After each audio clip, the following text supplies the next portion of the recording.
So Susan, dito na iikot ang kalsada. Ayan. Entrance exit na yun. Oh, entrance exit na lang. Meters ang kalsada natin. Oh, yeah.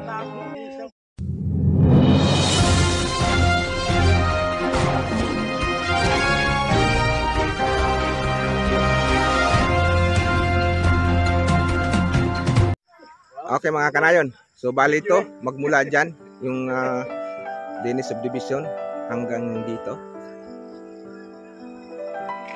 Hanggang dyan. Maganda dito mga kanayon dahil pataas. Tara at aakyatin natin. Sa mga gustong mag-inquire ng lote, ito mga kanayon, meron siya Dennis o si Dondon ng kanyang contact number. Ayan mga kanayon. Ayan. Lot for sale, contact.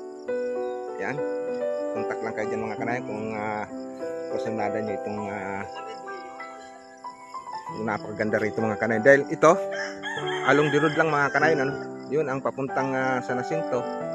At ito naman yung papuntang San Fernando. So katabi lang ito mga kanayon ng GPS. Ayan.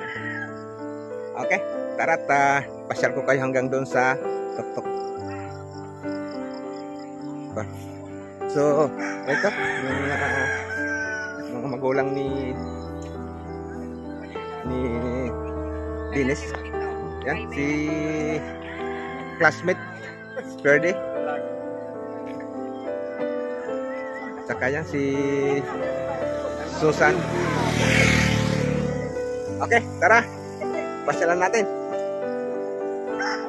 Napakaganda nito mga kanayon, no? Dahil ito paano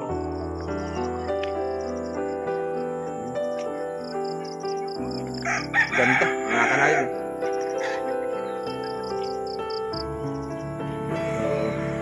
Yan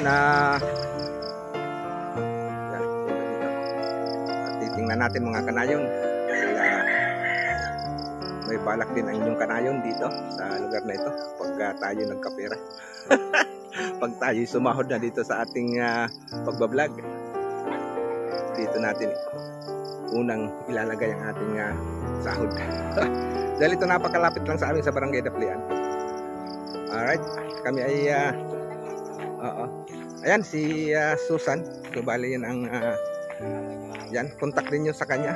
Ilalagay ko din dito ang kanyang contact number. Ayan si Hello. ayan.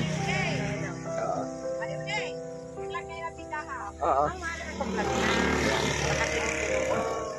Para at least may awa ang Diyos. Yan. Pag may customer kasi na. Oo. Oo. Ayan na. Contact lang mga kanayon. At kami ay pupunta doon sa pinakatuktok mga kanayon. Alright, let's go.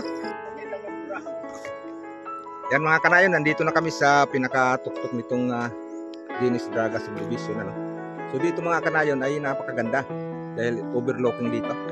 Kung napapansin nyo, yun na yung kabundukan sa kabila. Yan ang Matnog at saka Bulan.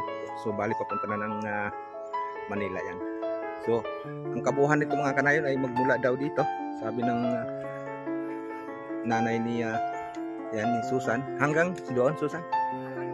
Hanggang baba pa. Hanggang doon. Hanggang baba pa yan mga kanayon, ano? So ilang hektarya ito? Nasa 2 hektarya. Nasa kulang-kulang 3 hectares. Yan, magmula pa hanggang doon sa pababa pa yan. Yan. Hanggang dyan sa kabila dyan. So bali, inaano na nila mga kanayon kung napapansin nyo, sinisimula na paggawa ng kalsada. Ayan. So, ayan. Napakaganda oh. At ayon sa kay Susan, ay halos doon sa parte doon ay mayroon ng may mga may-ari. Pero banda rito, marami pang bakante mga kanayon. Kaya pag gusto nyo mga kanayon, contact nyo lang yung pinakita ko sa inyong number doon. O kaya dito kay Rudy Kanayon. At pwede rin. Okay? Ayan o. Pag tayo ay sasurtihin, tayo ko nga sa parte dito. Dito tayo kukuha din ng ang lote dito mga kanayon ay 100 square meter. Ayan. So, dito sa lugar na ito, dyan o. Ayan. Dahil napakaganda dahil tanaw na tanaw mo yung dagat. Ang Bulan Sorsogon. So, magmula dun sa main road, ayan, ginagawa ng kalsada, papunta rito sa taas. Ayan, sinisimula na pag hanggang dito. Ayan. So, pag hanggang kalsada dito, ayan. At dito daw gaganapin sa itatayo ang function hall sa lugar na ito. Ayan. So, ang kalsada mga kanayon ay papunta dito, paikot. Ayan. Sinisimulan na rin mga kanayon ang paggawa ng kalsada rito. Ayan. Ayan o. Ayan. So, paikot na yan. Papunta ulit yan ng main road. So, mga kanayon, napakaganda dito. Dahil kung gusto nyo mamasyal, yung yung pasyalan. Ayan. Ayan, papunta na kami doon sa baba. So, dito ang daan daw ng kalsada. Ito, hanggang sa kabila pa yan mga kanayon. No? Ayan.